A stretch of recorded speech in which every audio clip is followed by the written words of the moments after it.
Yéen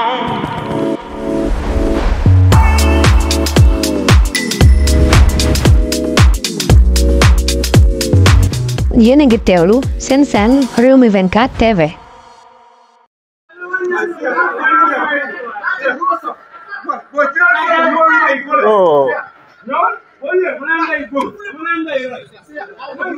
rendi na ko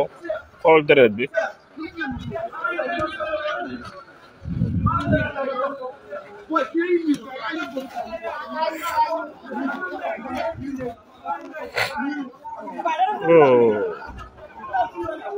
jambal yàqu na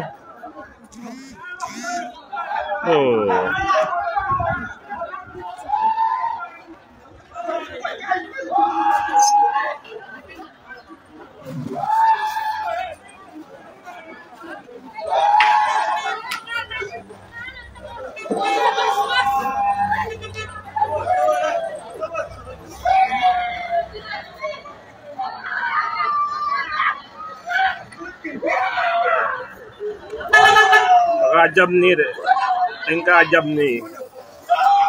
dañ ka rendi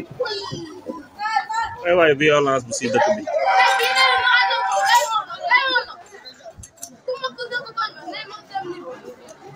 xool di